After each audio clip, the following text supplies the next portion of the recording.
Welcome everybody to Too Legit to Crit, a tabletop role-playing podcast hosted by two people who have no idea of how they want to do this. Oh, that's a good one. It's true. We have no idea how we want to do this. We've got no fucking clue. We are making it up as we go along. But hey, people seem to be enjoying it, so I guess... Yeah, that kind of sounded like you were joking, but it is... Yeah, no, it's genuine. It is the truth. We have no idea what we're doing 1 week to the next. No, we don't. We don't. But anyway, my name is John Santana. I'm still Justin. You are still Justin, and yeah. Justin, are you still erect from last week? I am.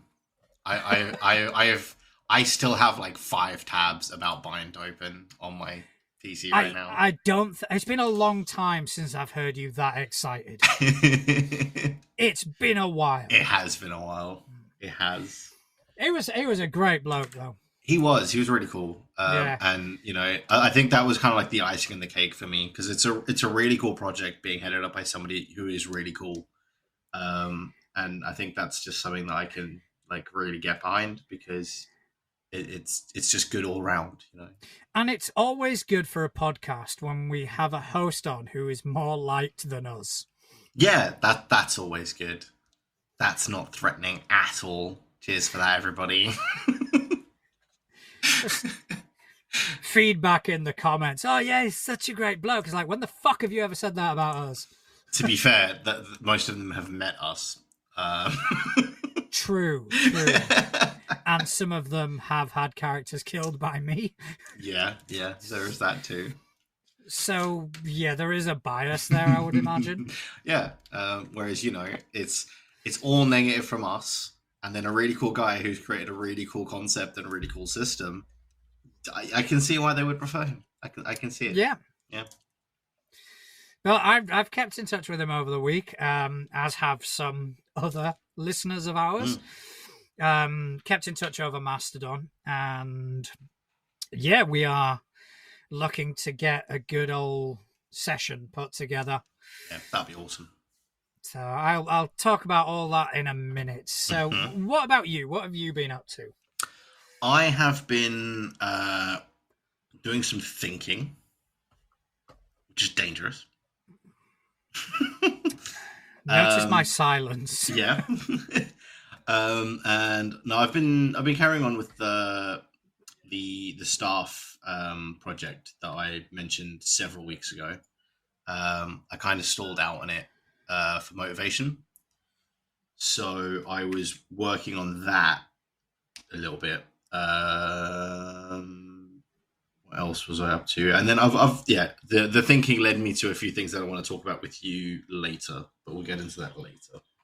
No, that is absolutely fine. And sometimes when you've got a project and when you're working on something, it is important to take a step away. Yeah. And kind of come back to it. See, I wish I could say I was doing it for healthy reasons. I took a step away because ADD brain. No other reason than my brain just went, yeah, not today. Yeah, but still, that can be considered healthy reasons. That can be, I guess, it's not forcing ourselves to crack on. It's what your frame of mind needs. So you're just providing that. There's nothing wrong with kind of giving your brain the break it needs. So yeah, I'll always applaud that. What about yourself? What have you been up to? Not a huge amount.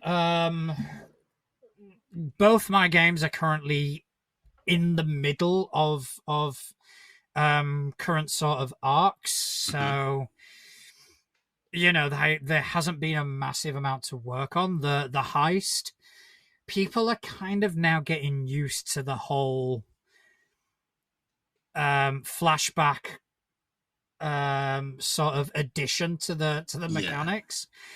Which it was a struggle, which is understandable because, if you're not playing a system like Blades in the Dark where it is a central point of the game.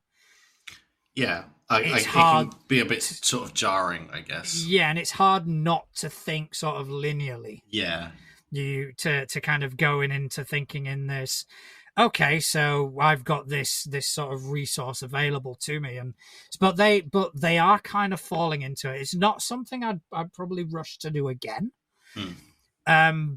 But that's kind of why I do these things in my games, because I want to try them out. I want to see how they land, see how they sort of are received. And I'm not saying it's been received poorly, but I don't think anybody would be excited for me to kind of bring this in on a regular basis. So, Yeah. You throw spaghetti at the wall, you kind of see what sticks. Yeah, and I mean, I think that's the key though. If you can introduce something like that and take the feedback genuinely, and make changes, then that's always good. Because the last thing you want to do is try and implement something that you really think is a cool idea, but everyone at the table is kind of lukewarm or even cold on it, and then continue to try and like shove it in, because that's just going to lead to problems in the long run. Yeah, I completely agree.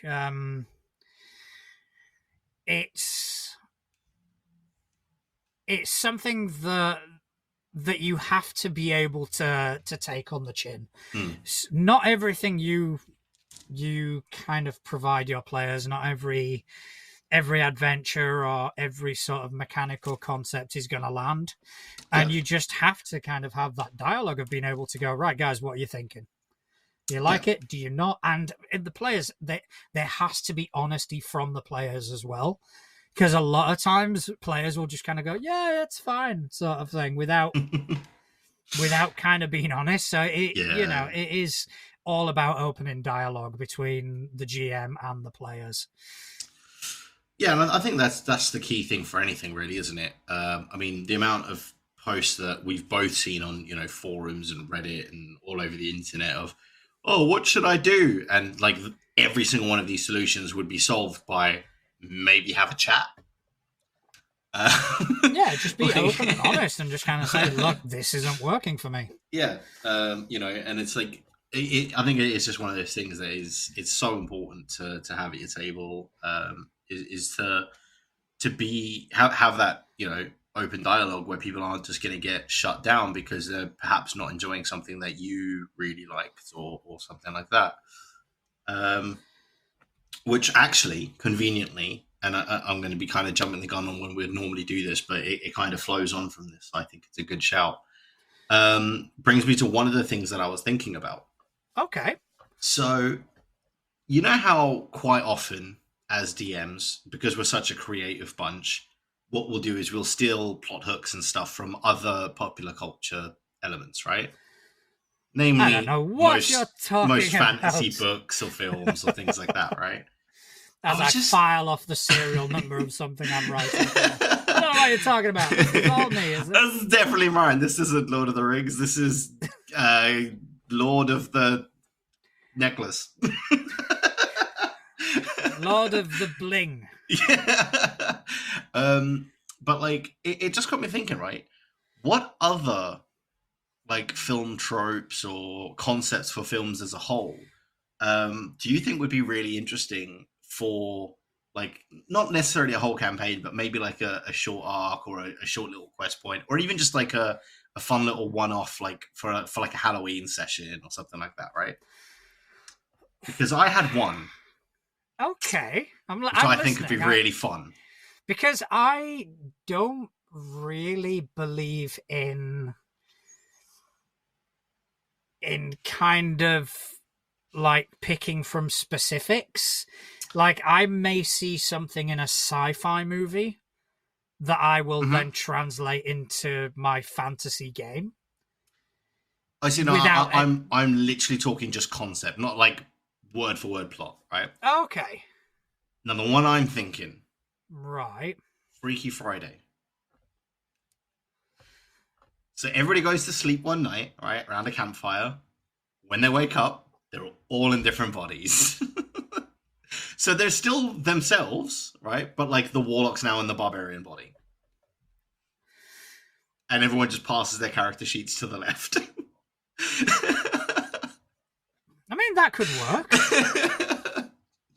I just think it'd be a really funny, like, thing, right? If like everybody goes to sleep one night, and when they come to the next session, like a week later or a month later or however long between your games, everybody passes their character sheet to the left, and that's the body your character's now in for a little while until whatever you've decided in the back end is going to be the trigger to revert them. Because all of those films, right, like the Freaky Friday, or what some of the other ones that they had.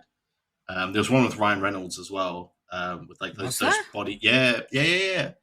Oh, dude, like there were so many of those body swap. I know those. I know there was one with Judge Reinhold and Fred Savage. But like all of those films, right, had some key moment where they realize, oh, my life's actually pretty good as it is, because they're always like bitching about their life. The others say, oh no, I've got it worse, and then they swap bodies, and then they both go, huh, I've actually got it pretty good, and then they swap back, right? So you would have to figure out what you want that swap back moment to be for the group, right? I would have the swap back moment being that each character realizes that the other person's life is equally as shit.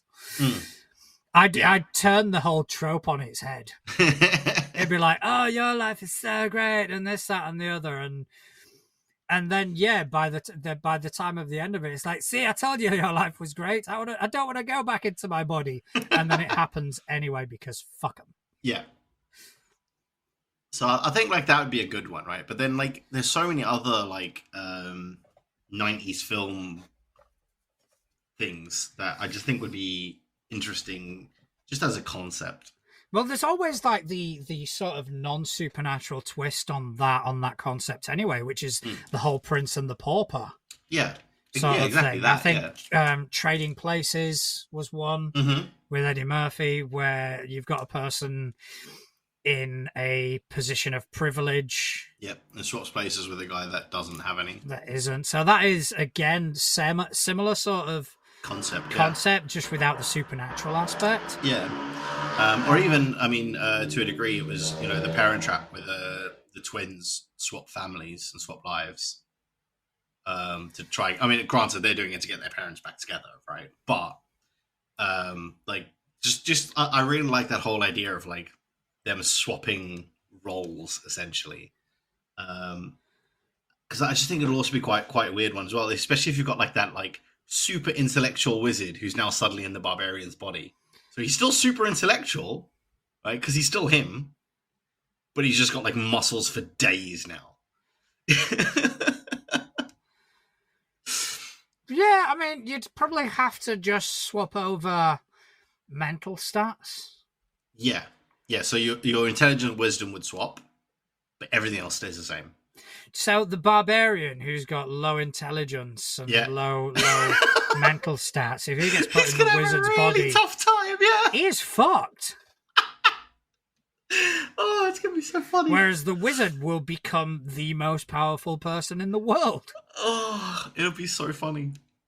Yeah, but then the wizard's got to go out of his way to protect and that's the thing, right? The wizard's going to realize how hard a time the barbarians had keeping the squishy him alive all this time, because he's now got somebody who's an idiot in that body, in that squishy body that's his body, so he wants to protect it, right? And the idiot's not going to be as clued up, so he's going to be doing reckless things, and this intelligent barbarian is going to have to try and save him, and he's going to realize, right, oh my god, this is so difficult. And the barbarian's going to be like, oh, I understand now why the wizard isn't just getting involved in all the combats, because he's actually quite fragile. And they'll have those moments of, oh, I get it from the other person's perspective now. Okay, so you've got Freaky Friday. Yeah. So what other sort of tropes? I'm trying to think, and now you've kind of put me on the spot because I'm trying to think of... Welcome to my world. I mean, you probably do, like, 90s movies, you did have a lot of underdog stories. Yeah, I mean, I feel that's just D&D all over, though, isn't it, really? This ragtag group of people from the tavern get together to defeat the big bad. That's just tabletop role-playing games in a nutshell. Not necessarily. Because you could just have a normal NPC, a commoner, right? Who, for whatever reason, always rolls natural 20s. So he could be put in a position where he rolls to hit the barbarian for whatever reason, and you could just go natural 20. And you could play it off as it's just pure dumb luck. That guy just happens to be in the right place at the right time. Yeah, I mean, that would be a great one. That'd be an underdog story. That would be that, and that'd be funny as hell. Especially if it's like some kind of gladiator event, right? That's happening in a town, and the barbarian's like getting super hyped up for it, and then he steps into the first round or something, and there's this like tiny little dude who's just like, "I'm not meant to be here." Sorry, guys, there's been a mistake, and his helmet's kind of like too big for him. Like... yeah, just kind of slightly covering his eyes. Keeps dropping his sword. You just give him an armor class through the fucking roof. Barbarian rolls a 19 on the die. It's like, no, you miss. It's like, what? It's just I don't know. He went down, he tripped or something, and you just happened to missed, miss. Yeah. And he's closed his eyes and swung his sword, and you've been critted with a vorpal weapon. Yeah. Like that kind of thing I think would be really funny to have, right? Because it's going to create those moments of like, the hell? But yeah, like I just think there's a whole bunch of things there that, you know, haven't necessarily maybe been explored fully. That could be interesting. I mean, I guess that the one you were just saying is also a bit like the Waterboy, you know, with Adam Sandler. Yeah, just make him like, really good at one. Just one thing. Yeah, like one thing. That's it. You know, he's not really useful in any other way. Just in one specific thing, he completely fucking wrecks. And if you wanted to kind of lean into the Waterboy, it would be charging people. Yeah. He just charges him and immediately knocks them prone, regardless of the enemy. Oh, that would be so funny. Like, that would be funny. Like, charges into, like, some kind of snake creature, still manages to knock it prone. Yeah, that may be a future character concept for my Pathfinder Society games. I never really take them seriously anyway, so I just build the most random character. Yeah, I just think it's an interesting concept to maybe borrow from some other elements of popular culture that maybe get ignored a little bit. Oh, 100%. I mean, my latest Pathfinder Society character is based off of the Monkey King. He's kind of a mix between the Monkey King and Jackie Chan in The Drunken Master. Yeah. Because there is a stance in Pathfinder 2nd Edition, which is basically the Drunken Master. Well, yeah, we have the same thing in 5e. We've got the Drunken Fist. As soon as I saw that, it's like, yeah, I'm fucking doing it. Yeah, dude, I've played one. It's so fun. Yeah, I just had him drinking the entire time. Yeah. Well, so the time that I played it, we're playing. It was a 20th level evil campaign. Is this the one that fucking won the tavern or what? Yeah, or something? And it was because he was like, wear the drunk fist. He was like, well, I want the tavern because then he can drink for free for the rest of his life because he owns the fucking tavern. And that's the only reason he wanted the tavern. Fair. Oh. Yeah, so I'm trying to think of like other concepts now. I don't know. I'll probably be blurting them out as we kind of go along tonight. So yeah, speaking of like concepts and all that, speaking with our friend Marlon, yes, about this game this bind game that at some point I'm going to run. Basically, he earlier, was it today or yesterday or something like that? He said, okay, so yeah, there are a bunch of one-shots on the website, but if you want to write your own, get it to me and I'll put it up on the website. It's like, okay. So that's a thing that's going to happen. Nice. So not only are we going to be running a new system, Yeah. we're also going to be running a completely new module that we're going to be playtesting, and it will be, in a way, published. That'll be really cool for public consumption. So yeah, I'm definitely into that. So that is gonna happen. Nice. But speaking of publishing, loving that segue. That was amazing. It was sexy, wasn't it? Have you seen that Tales of the Valiant are nearly ready for their alpha release? I have seen that. Yes. I'm getting excited because I'm a backer. I know you are. So, yeah, after 4 playtest packets and thousands of feedback submissions, it's time for the alpha release of Tales of the Valiant. It's a 177-page PDF, and you can expect all the rules you need to make characters and begin playing. 4 classes up to level 5. Weapon options, magic item pricing, fabled magic items that grow in power as your character levels up, equipment, spells, talents, and more. And that comes out tomorrow, doesn't it? That comes out tomorrow. So, yeah. Someone's an excitable little bunny rabbit today. Someone's got a chub.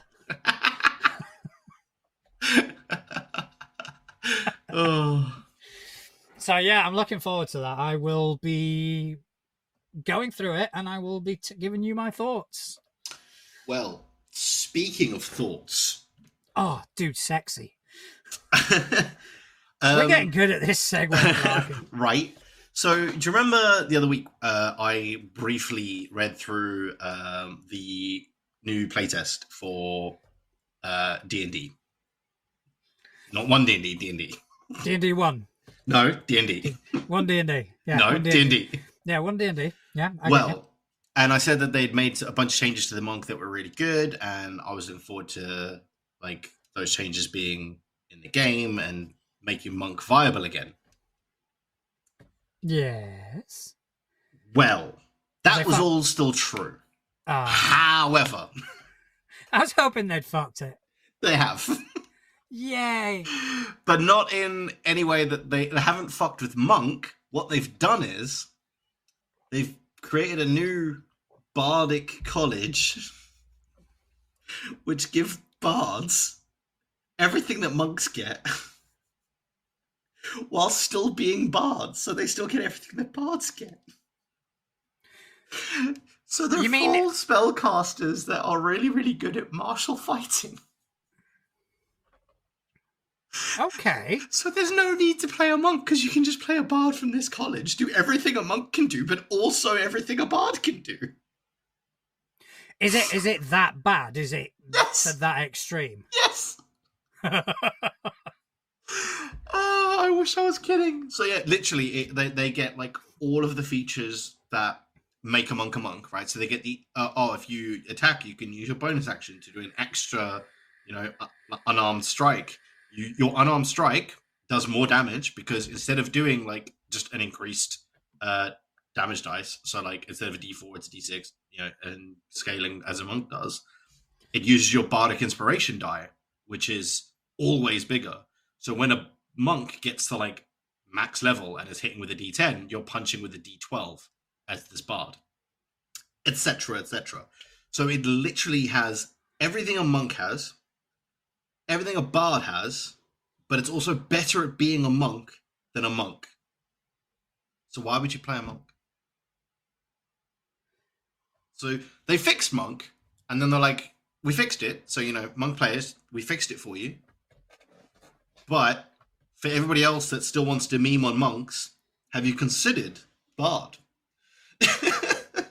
So there's no sort of penalty to it? Because I know that, for example, in Pathfinder, when you are playing a class that gains access to another class's abilities, like if you use multiclassing or archetype. Well, you don't get access to those abilities at the same time that the original class would. That's the thing. You get it like 4 levels or even 10 levels later.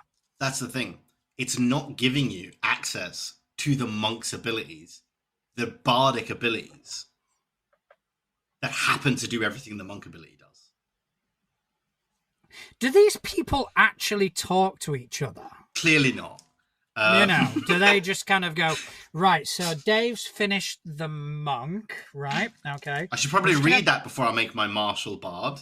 So I'm going to put that there. And Frank, what are you doing? I'm just doing a bard, mate. Okay, yeah, cool. There shouldn't be a fucking problem there. Lo and behold. Yeah. So how has this been received by, the wonderful civil group that is D&D players? We've continued to meme on monks, is how it's been received. Fair. Yeah, it's essentially what's happened is they fixed monk and everyone was happy, and then we read the bard stuff and we're like, oh, wait a minute. They broke it again. Because there's just no need to play. There's just no need to play. But this is still playtest. Yeah, I mean it could well change. Yeah, it could well change before it comes out. But at the moment, if it stays as it is, there is no need to play a monk. You just play a bard from this bard. It's not gonna stay as it is, surely. Surely they're not that fucking. Wait a minute. Yeah, they're that stupid. I'm gonna keep quiet. They are that stupid, so... I don't want to say bad things about the company that I like. Oh, I do. I know you do. But that's why I'm gonna keep quiet, because I can't, they fucked up. They did. It's dumb. It's really dumb. It is pretty dumb, and... I'm hoping it gets fixed, because it can't stand. Otherwise, Monk just becomes useless again. But the thing is, that is the whole point of a playtest. And sometimes in a playtest, you put out the most outlandish shit. Just to get the feedback. Yeah, well, that's what they did with Druid, if you remember. They put out the Druid changes, and everyone went, no! And then they changed it back. Now, well, then it's all going to be down to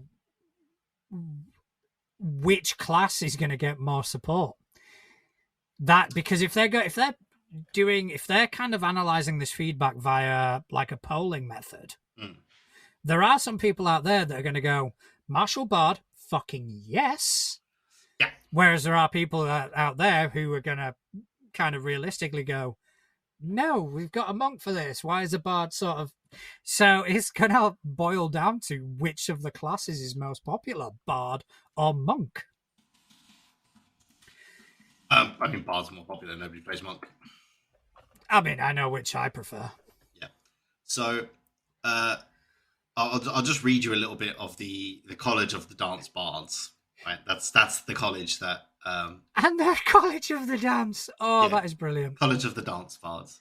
Dance foo. They can use their movement to inspire as well as attack. If you see an enemy end its turn within 5 feet of an ally and 60 feet of you, you can spend your reaction and use one of your bardic inspiration to move. You'll move half your speed, roll the bardic inspiration die, and your ally then gets to move equal to 5 times that number without provoking. So let's say they push up to your caster at the back, your squishy caster. As a reaction, you can do a dance, and then your squishy caster can piss off and not provoke and run 5 times whatever you roll on your bardic inspiration die. And what is your bardic inspiration die? Depends on the level. So minimum D4?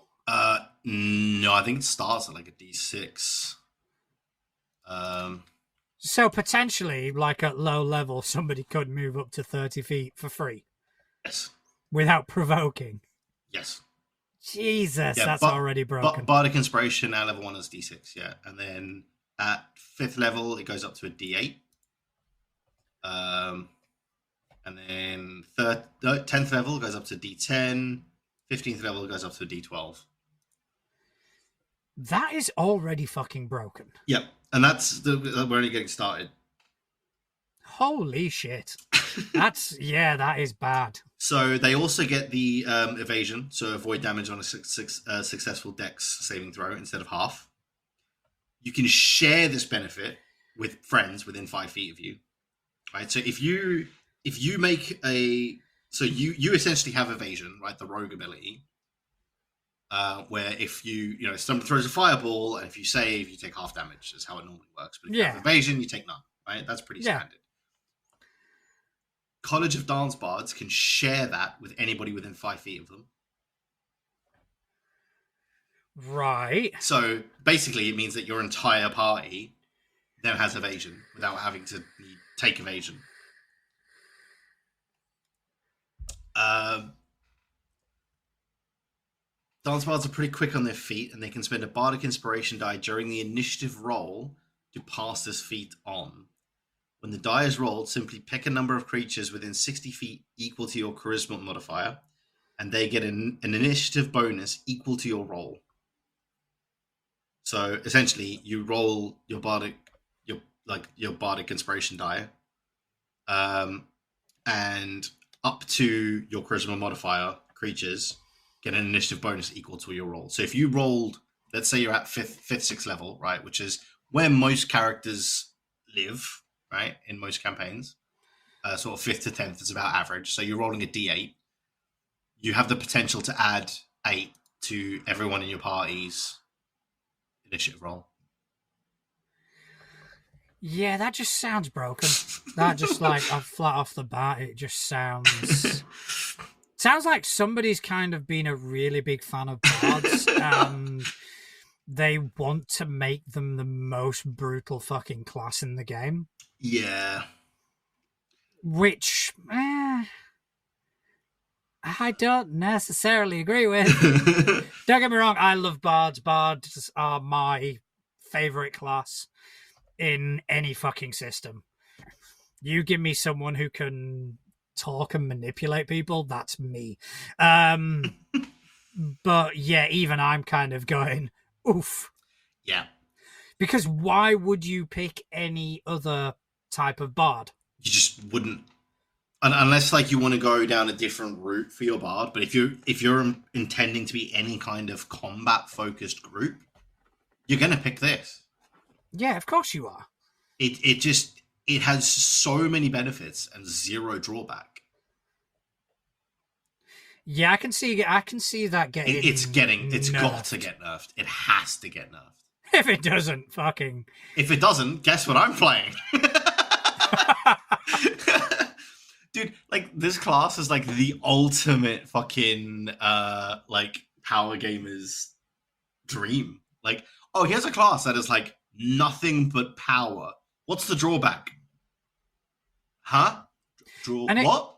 And it also will encourage power gaming, because normally power gamer characters have always kind of been very sort of self-focused, whereas this is a powerful. I would disagree with you on that one.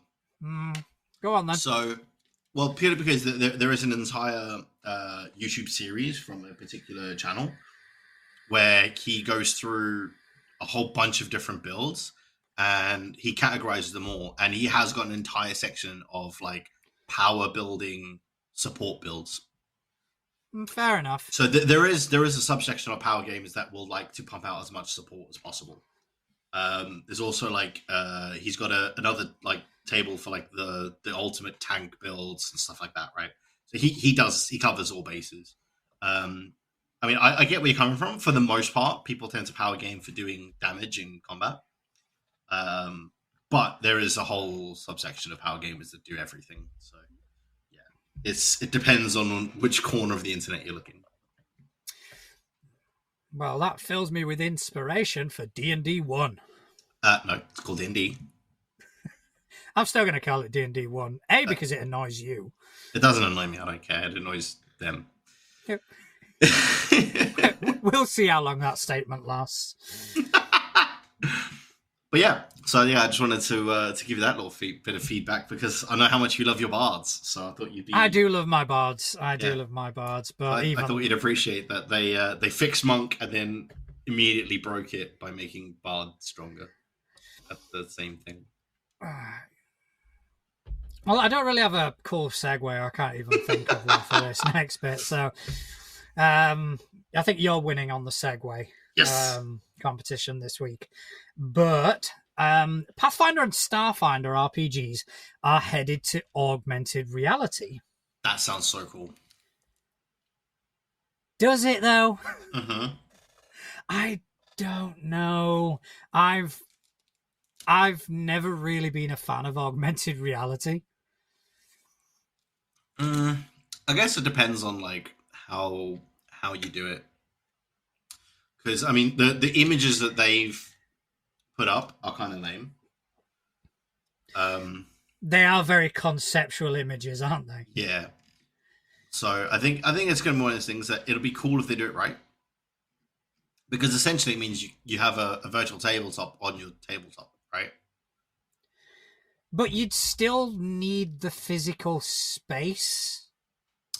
Yeah. Which kind of, for me, defeats the point of using digital devices. Well, here's the thing, right? You would still need a table, right? But if you've got one, you don't necessarily still have to be in the same place, though, right? So, for example, yourself, you've got players that are in America, all over the world, right? Yeah, at some points I have had, yes. Right. So, if you've got players from America, players from here, players from, I don't know, somewhere else in Europe, things like that, and you've all got a dining room table, right? You only need to be looking at your dining room table to see everything. So everyone can see everything as if they're in person at the table, but they're at their own table wherever they live. So what benefit does that hold over a virtual tabletop? I guess it's more for players like myself who prefer the over the table game. So you could still sit at your table, looking at your table, essentially, right? Especially if you're to do it wearing like VR glasses, right? Because then it would feel a bit more like you're at the table with these people if everyone's doing that, right? But surely the benefit of playing around a table is being able to look to your left and your right and see Dave and see. Well, yeah, that's what I mean. Though, if you're doing it Jessica, if you're doing it in like a VR environment with augmented reality, you could, in theory. It depends. That's what I mean. It's going to depend how it's done. If they do it right, and that is how it's done, that'll be awesome. Because I have seen poker. There's a couple of poker sites that do that with augmented reality. So you sit at your table, and if you look to your left and right, you do see the people at the table with you that are playing against you. But they're not there in real life because you're sitting in your living room, right? So if they do it like that, which I know is possible because I've seen it done in these poker games, then that'll be cool. Because then you get that over the table experience without having to actually be in the same room. If they don't do it like that, then it's going to be shit. I don't know. I'm going to take a lot more convincing than that. I've never seen the utility in an AR. I mean, I know that when it first came out, it was this big thing. Oh yeah, augmented reality, and you can like bring up Google Maps and through the lens of your phone. It's like, why the fuck do I need to do that? I've just never seen the point of it. I'm going to give you one thing for augmented reality that is going to make you go, oh, okay. Go Pokemon Go. No, the brief time I played Pokemon Go, I immediately switched off augmented reality. You are a weirdo. Just immediate. It's like, I don't want to be holding my fucking phone up, pointing at a lamppost, pretending to throw imaginary balls at it. It's like, no, fuck it. I'll just have it in the sort of virtual thing, and I can take a seat and just look down at my phone and play to my heart's content. You're a weirdo. Well, yeah, but still. Why are we friends? Doesn't mean I'm wrong. I don't know. So yeah, apparently it's. I did have the Mirrorscape. Mm. I need to find out about Mirrorscape because it seems like Paizo are aligning with a lot of different VTTs, like Foundry, Alchemy RPG, and all Yeah. those. Let's have a look at Mirrorscape. Who are Mirrorscape? Oh, actually, okay. I see what they're doing though. So I've just gone to the Mirrorscape website, and they're all sitting around the same table, virtual tabletopping. So essentially, you get all your 3D models, your 3D city. So essentially, like my table, right? But without somebody having to make or buy all of those minis and cityscape like pieces and dungeon tiles. So from that element, I can see why it'd be pretty cool. But me being me, I'd rather have the physical thing. And I don't think you're alone in that. Yeah. You know, I've famously said on this show, and I kind of stand by it, that I don't necessarily need the props. Yeah. Because I play in my imagination first and foremost. Yeah. So I don't need the buildings. I don't need any addition. It doesn't provide any benefit to me. But I know that there are a lot of people out there that do, that, you know, it's what they enjoy, not only playing with these things, but also making them, crafting them, creating them. Yeah. And having that just to me seems like a waste of time and a waste of space, because when you could be playing at a table that does have this dungeon built with these physical walls, etc., and tokens, why the fuck would you just want to stick an iPad in front of you and play and stare at a screen, yeah, and stare at a screen at something that isn't there? Yeah, that's what I mean. Like, so I think, yeah, because the way that they're doing it is not the way I was hoping they were going to do it. So yeah, I'm inclined to agree with you that I don't think that's going to be a very good idea. I get your point on playing at a distance, which I'm assuming that is a possibility. Yes. So by the looks of it, it is. So I think they're like, the way they're trying to market it on their site. I get what they're trying to do, of like these people all sitting around a table and looking at these like 3D models on the table, and it's quite cool. But I think really it's only going to be beneficial if you aren't in the same room. Because if you're all in the same room, then I would rather just whip out a map and use the map, right? Yeah. And also, like, the pieces aren't that hard to build, right? I mean, you know me, I'm not the most creative of people, and you've seen the stuff that I can create. So if you've got any creative bone in your body, you can make like scenery very easily. Like, it's very simple when you break it down. No, yeah, I mean, I kind of, yeah, I'm struggling with this because, you know, for me, if you're playing in person, you're playing on a table. Yeah. You've got character sheets. If you wanted to use digital character sheets, fair play to you. But you've got character sheets, you've got real dice, you've got tokens of some description, you've got a map if needed. If not, you'd use in Theatre of the Mind. And this just kind of has... I'm looking at the fucking intro now. They're just all sat around a table, holding their iPads in front of their faces. How fucking uncomfortable is that going to become for a 5-hour session? And I mean, and then you're gonna get into the thing of like, oh well, you know, like for me, I would then 3D print a stand for the iPads, right? But if I'm 3D printing stuff, I might as well 3D print cityscape stuff. Yeah. You know, or if you're going out and buying like iPads and then stands for your iPads, just go buy some cityscape stuff if you don't want to make it yourself. Yeah, I think in person it's not really a viable option. No. But for like for virtual tabletops that want the over-the-table experience, I think it would be quite cool.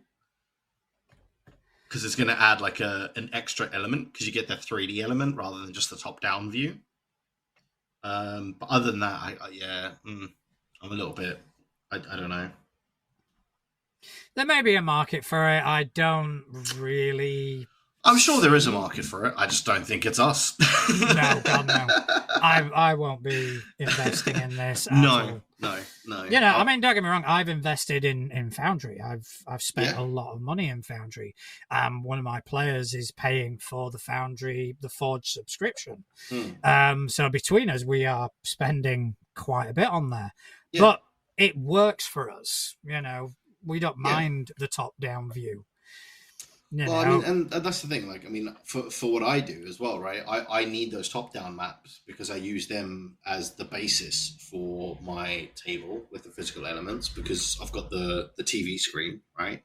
And then I build up from that with models and my like other bits and pieces, like my scatter terrain and little cottages and all the other stuff I've built. So yeah, I just. They're not doing it the way I was hoping they were going to do it. That's a bit of a letdown. Anyway, coming to an iPad near you. Augmented reality near you. So, if you guys are interested in this, write in, let us know. Let's get this. Tell us what we're not seeing. Yeah. I would definitely like to kind of figure out what people would potentially see in this. Or likewise, if you agree with us, write in and let us know, because then we won't feel like we're missing something. Because I feel like this is going to go one of two ways. We're either going to get a lot of people going like, you guys are clearly idiots, it's perfect for this, and then we're going to be like, oh yeah, I don't think of that. Or it's going to be a lot of people going like, yeah, I don't see it. Another thing I saw, which kind of really interested me, is Modiphius are bringing out Cohors Cthulhu. I love a bit of Cthulhu. Tell me more. Right. So Modiphius very famously produce Achtung Cthulhu, which is essentially Call of Cthulhu, or a Cthulhu-esque setting, but it is set in World War II. Yep. Cohors Cthulhu is the same, but set in Roman times. Come again? That just seems really fucking interesting to me. Roman Cthulhu. Roman Cthulhu. It just seems... Mighty warriors of Rome and their barbarian foes join forces to battle nameless horrors from beyond space and time. It's set in the same. Needs to go on the list. It's set in the same universe as the Achtung Cthulhu. This time introducing adventurers to an era of daring gladiators, valiant centurions, and brave Germanic heroes. Now, the only thing really that makes me question this is that when I played Achtung Cthulhu, I was made to understand after the game that the objective is to learn more about these eldritch horrors, etc., etc., etc. Yeah. I just can't see being able to justify that in Roman fucking times. Well, looking, because I'm just looking through the website now, I don't think that this is the same. Because on the site for this, it says that it puts you on the front lines of the known world in the 2nd century using fire, steel, and ancient technology to fight eldritch horrors. So this one, it seems like it is just you are battling the eldritch horrors to keep them at bay. That could be interesting. Well, because, essentially, right, it would be... Because obviously, like, during the Roman Empire, there were wars happening everywhere to try and expand the empire / defend the empire, right? But what if in the background, right, which is the kind of the setting here, like the underground, there was another war that was not for the Roman Empire, but for the world? Yeah, it does seem interesting. It does seem Well, I think we won't put it on the list just yet, but I think we do put this on the watch list. Oh yeah. There's the quick start. I'm just adding that to the cart. Yeah. It's for free, so I'm getting it. Happy days. But yeah, it's definitely interesting. It's an interesting time period, which I don't think it's really been done, at least in the major sort of RPGs. Guaranteed, there's plenty of RPGs out there that cover this, but. And if any of you guys out there know of some, let us know, because I love this time period and I would love to play more games set in that time period. So if you do know any, please let us know, because I'd love to give them a try. Yeah, definitely. That one, yeah, put that one on the watch list. Yep, already done. Outstanding. And I think speaking of Modiphius had something else. They're always up to something. No, maybe it wasn't Modiphius. I think it might have been Chaosium.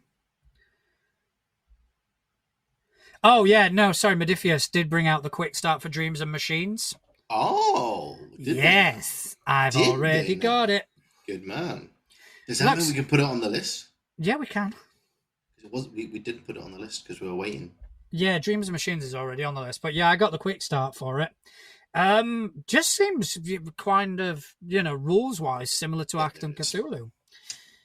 So I just kind of need to brush up on that a tiny bit, and I can run a session. Sounds good. I look forward to it. Yeah, loads of cool shit coming out as of late. Yeah, I think we're getting to that time of year. It's the pre-Christmas announcements. People want to get the announcements out, so people are like, "Oh, I'd like that for my Christmas present." Yeah, conventions. Yeah, as conventions coming up soon. I think there's a lot of stuff in like August, September time. Yeah, I mean, there's the Chaosium's brought out the Pendragon starter set, which I think it's Arthurian. If you are into, I think the giveaway would be the name Pendragon. See, I'm such an uncultured swine that would have gone straight over my fucking head. Well, that's King Arthur's surname. His name is Arthur Pendragon. Again, uncultured swine over the head. I ain't got a fucking clue. I knew there was some tart in a lake throwing swords at people. And I only know that through Monty Python. Oh my god, it's funny because it's true. My gosh. Yeah, I mean, this hasn't really caught my attention, but it's definitely, worthy of note. I am going to quickly interject because you mentioned a film, and I have another concept from a film that I would like to throw at you. Go on then. Although, as I say that, my brain has decided to forget what I was going to say. All so right. I need to remember it very quickly. It's okay. Don't put pressure on yourself. We can always come back. We can always come back to it, man. Just shout it out when you get it. It's not a problem. I'm just kind of going through this Pendragon stuff. Do you believe in chivalry or do you... Yep, sorry. I remembered it. All right. So it's not actually a film thing, right? But it'd be a really funny concept for a character. I'm listening. So, in most of these fantasy worlds, right, deities are not just accepted. Like, it's widely known that they're real, right?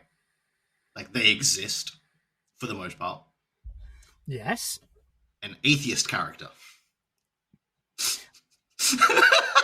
I feel like that's been done before. I'm sure it has, but dude, it would be so funny, especially if there's like a cleric in the party who's constantly like praying to his god to heal this person. And while they're healing this person, like the rogue's just sitting there like, dude, what are you doing? Who are you talking to?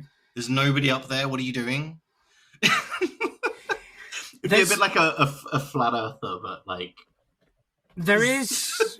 Okay, because there is an excerpt in, I think it's the Pathfinder First Edition core rulebook, where it says that atheism in this world isn't necessarily the lack of belief, it's just the refusal of.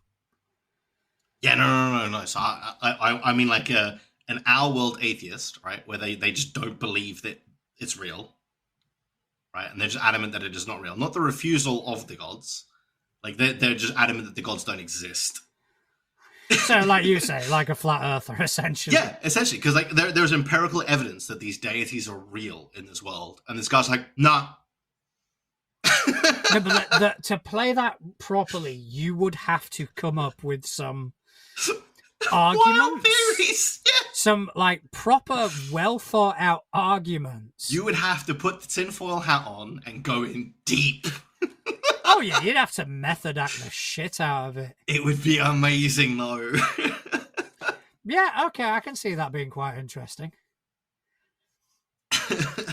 I think the character that I sent you yesterday, I think I need to do that. Basically, Ron Swanson. Yeah. Oh, I did actually.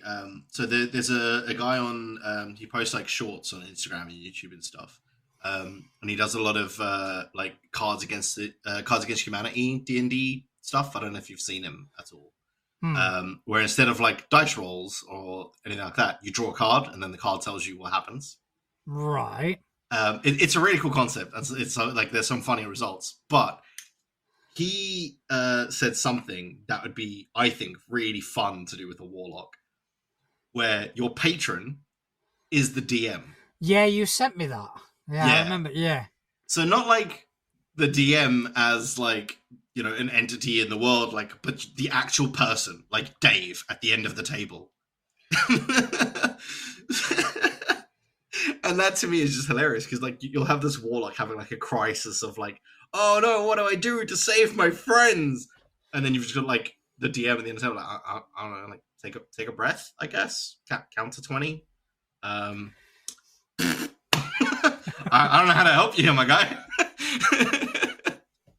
No, I mean, yeah, that's one of those concepts that it would get very old very fucking quick. Yeah, I think it would only really work for like a one shot, or like a very short campaign, but it would be a fun concept. Because I mean, let's be honest, right? We are otherworldly beings to our characters. If you want to go like high level on this shit, oh, it's far too late. Fuck that! I cannot be fucked. We are technically otherworldly beings. We are beings that exist in a world other than theirs. I'm just going to kind of go ahead and go, yeah, all right then. Just because it's, you know, it's fucking 10 o'clock at night right now. And I just can't be fucked going down certain rabbit holes. Oh, I live down those rabbit holes, though.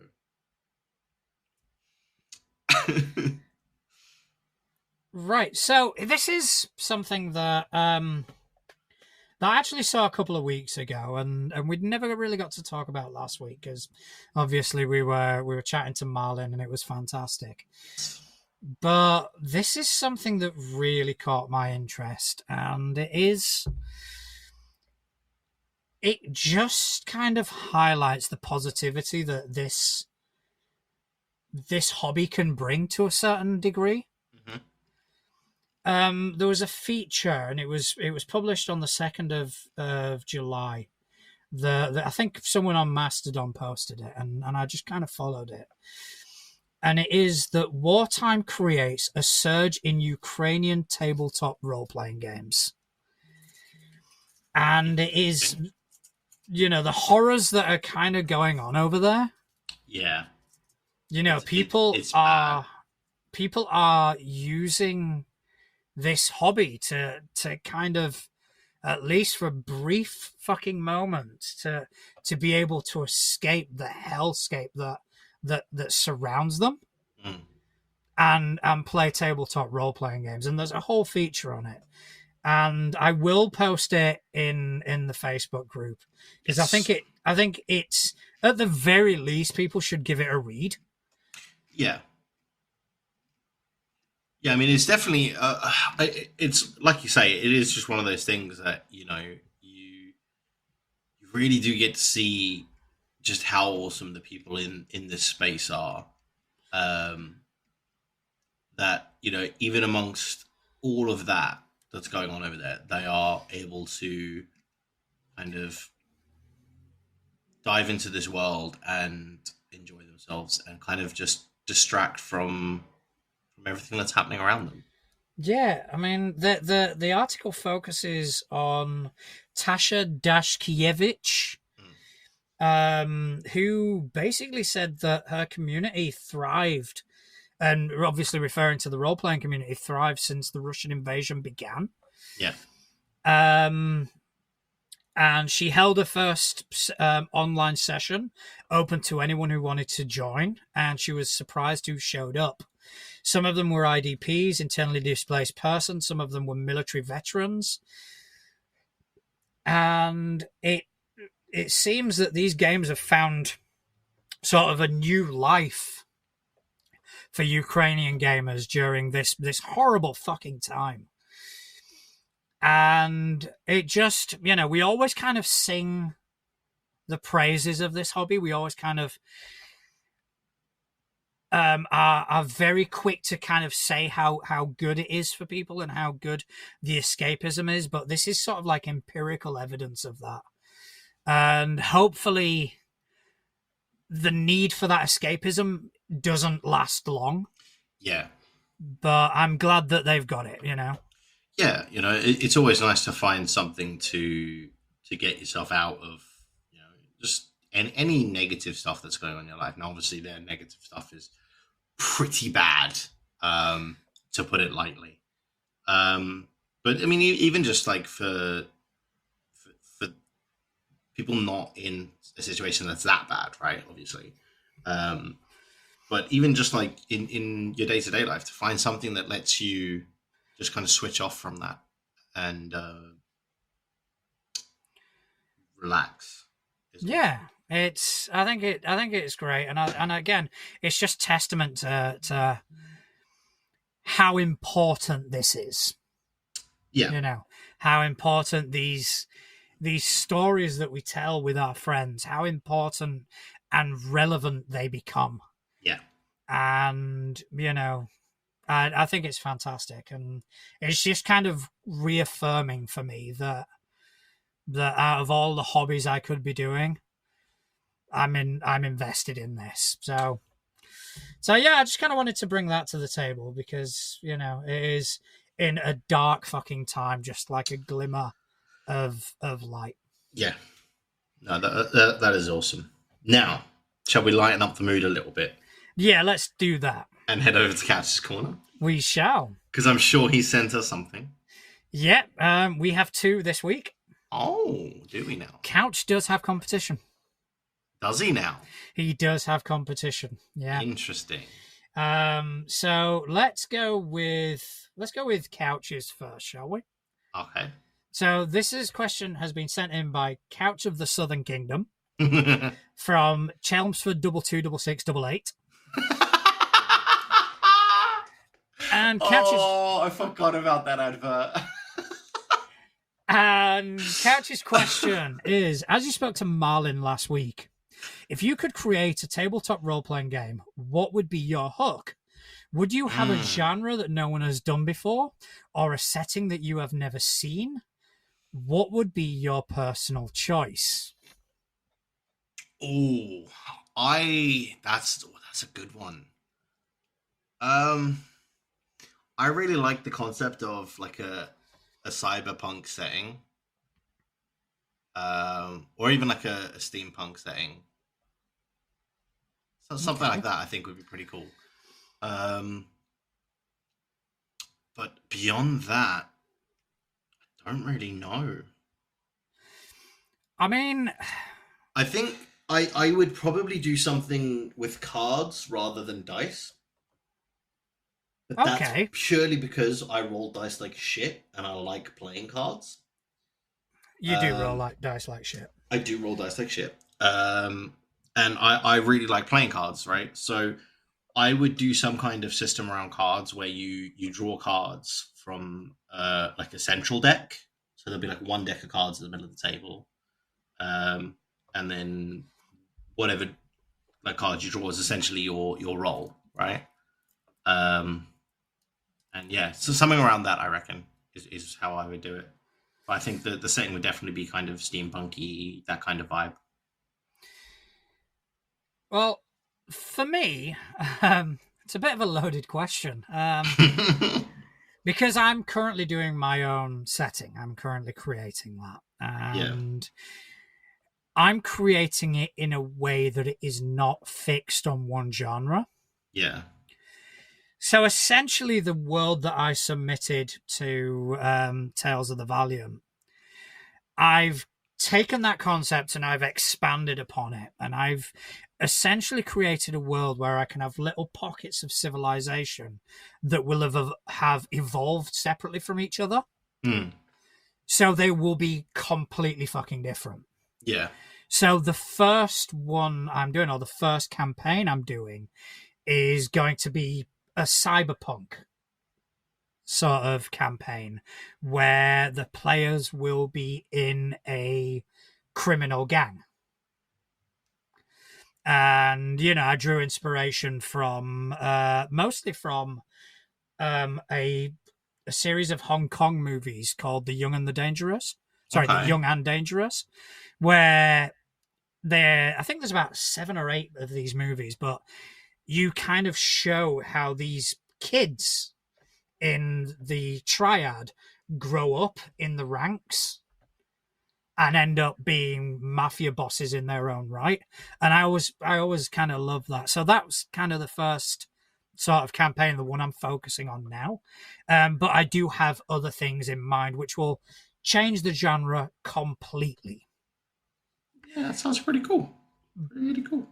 But in terms of like a specific game and setting intertwined, I've always, for some reason, always kind of wanted to do something with Voltron.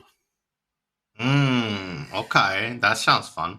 I love that fucking as cartoon as a kid. And I'm talking about the vehicle Voltron, not the fucking lion bullshit.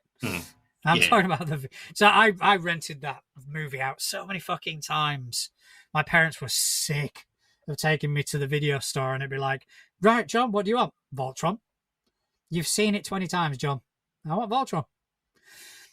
So I've always kind of had that, and to the point that I at one point was trying to shoehorn Pathfinder into it. Like, how can I make Voltron in Pathfinder? And there are systems out there that do cater to mechs. Yes.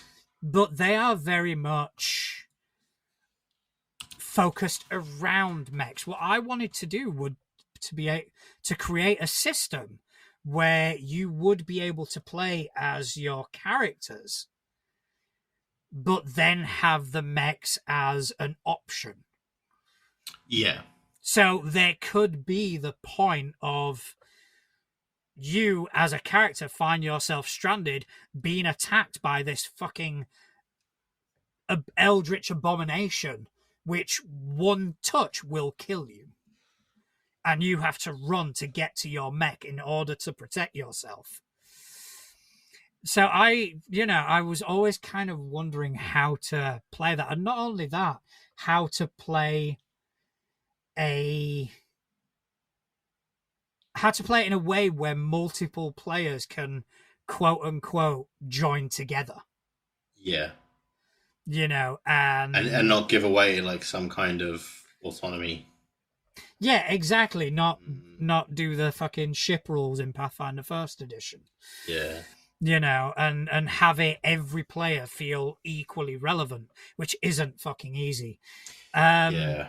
So I don't know how I would begin to do that, but that would be my sort of focus. That sounds pretty cool. I would definitely give that a try. Yeah, I've got no fucking clue on where to start. Yeah, I feel like mine would probably be a little bit easier to put together. Yeah, I'm guessing yours would be. Mine I would have to essentially with playing cards. I kind of go back and forth because every now and again it does crop up of, oh, okay, I could try this. This could work. Yeah. And then I just kind of fall by the wayside and just go, no, fuck it. It's never going to happen. But maybe one day I'll get the inspiration. Yeah. And I will start writing down mechanics. That's a very good question. I like that one. Thank you, Yeah. Couch. All right. So, Couch's competition, sci-fi, Oh, he's fired in another one, has he? is fired in another one, and he's writing from somewhere in the Underdark. Interesting. What do you think of trickle heals? And he puts out an example: 2 hit points a turn for 10 turns, etc. He had a player cast one on a dying character to bring him back up. My thought as a GM was it was quite dangerous as it's not a lot, and if the player doesn't move out of there, it's easy to go down again. And when do you think is a good time to cast similar sort of spells? See, in my personal opinion, in 5e anyway, I can't talk too much about other systems because I haven't really played a lot of them. In 5e, I feel like healing is only worth doing when somebody is downed. Any other time, you're not healing for as much as they can take in a turn from something the same level. Right. Like if you look at like cure wounds, right, in 5e. Let me just pull up the. Probably hear me typing furiously as I talk. The cure wounds is 1d8 plus your spellcasting ability modifier, right? So at most in 5e, because you can't go above a 20 unless you get like special items that let you. That's going to be a +5, right? So it's 1d8 +5 at the very, very highest like ability modifier. And then for every level above first that you cast it, it increases by another d8. So at, say, 5th level as a cleric, right? You get, what's the highest level spell you've got? I think it's like 3rd level. Yeah, you get 2 3rd level spells. So that means that it's 3d8 +5. So at maximum, that's what, 29 hit points? Maximum? Yeah. Minimum of 8. So 1, that's a huge swing, one way or the other, right? I mean, even average, that's going to be like what? It's 4.5 times 3, so that's 9, 13 and a half. So you're looking about 18 on average. You're going to heal with that. At like if you're a 5th level cleric casting it, so you're going to be healing on average 18. And at 5th level, most things you're fighting can output more than 18 hit points in a single round. And you're not normally fighting one thing. There's normally multiple. Yeah. So it just feels like you're only going to benefit from healing somebody when they're actually at 0. Because then even if you heal them a minimum, right, you're bringing them back into the fight. Whereas if, let's say, I healed you for 8, right, I rolled like I do, roll 3 ones, right, and then +5, healed you for 8, and then you get hit for 16. Okay, yeah, you've still gone 8 damage down on where you were, on where you started, and I've wasted a 3rd level spell slot. Yeah. What's the point? Yeah. So Well, personally, I think sorry. something. So I was just going to wrap up and say, personally, I think having some kind of trickle, where they're constantly down and brought back and down and brought back, is the best way to actually heal. In Pathfinder 2nd Edition, healing is a lot more substantial. Fair. So you cast. So basically, let's say, what did you say? 5th level. Yeah. So if you're at 5th level, yeah. Okay, so 5th level, casting a 2-action heal. That would be at 3rd level. So that would be, if I'm not mistaken, 3d8 plus 24. Yeah. See, that's the difference. That +24. Yeah, but only on the 2-action, because that is the most powerful heal that you've got. 3-action is a burst, like a channel, and 1-action is just a quick heal. So the 2-action, so every spell level, the dice increases by 1, and the bonus increases by 8, I think it is. So yeah, it would be 3d8 plus 24 at third level. Yeah, see, that makes it a lot better. So it is a lot more substantial. In terms of the trickle, I think there's always a place for them, because those 2 points that player gets back could potentially mean the difference between life and death. Mm-hmm. You know, especially if it is a downed player. And because chances are anything that does that is going to be relatively low level. Yeah. So that is just a quick, right, there you go. You're back on your feet. Now you need to do something. Get out, get into a defensible position, whatever, but that is on you now. But it's going to last for 10 turns. So if you drop again, you're going to be back up again. And it's going to carry on doing that. Obviously not ad nauseum, because there is a limited amount of times that you can get knocked down before you're not allowed to come back up. But yeah, so I do think it may not be the ideal, because, you know, if you can cast a 2-action high-level spell, you can bring them back up substantially and make them a bit more hardy. But, you know, if your back's against the wall and that's all you've got, fucking go for it. Yeah. I think it really comes down to the system as well for something like that, right? Because a 2 hit point ticking heal for 10 rounds, right, in 5e is going to be really strong for a downed player, because there is no, oh, you've been down 5 times, you can't get back up in 5e. Yeah. You can get downed 100 times in a combat and get back up, and it's fine. I mean, at that point, it would come down to sort of the DM going, guys, come on, let's get it. Yeah, I mean, the way it works in second edition, if you go down, you get a dying value that goes from 1 to 4. So you go down once, you're dying 1. When you get brought back up, unless you're healed to full, you are wounded. Right. So you are wounded 1. So that means if you are wounded 1 and get put down to the dying position, you add that wounded on. So you'd go to dying 2.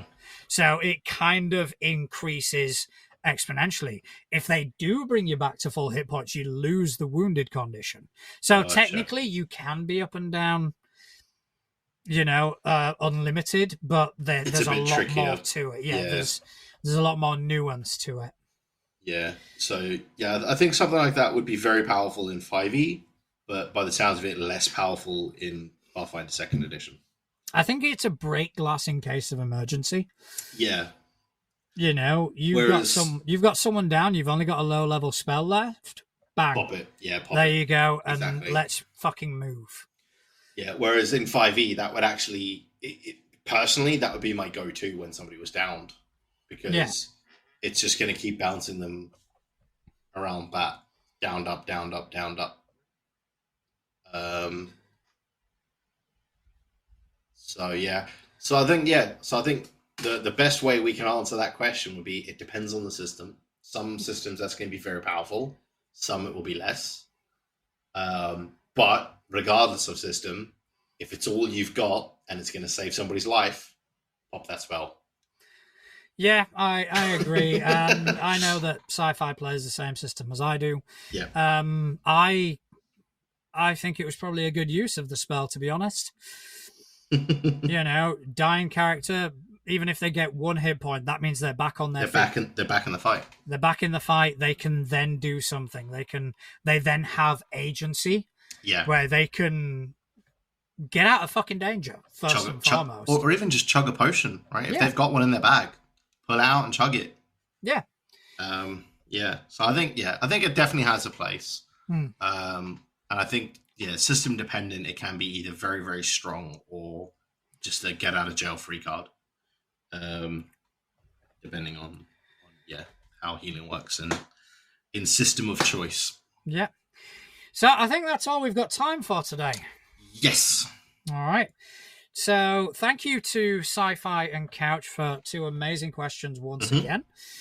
Thank you to you, Justin, for spending some time with me. Would you like to tell the people where they can find you on Tinterwebs?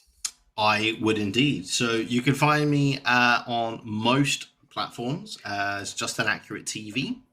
And of course, I am in our Facebook group as well. So if you need me, you can reach me there.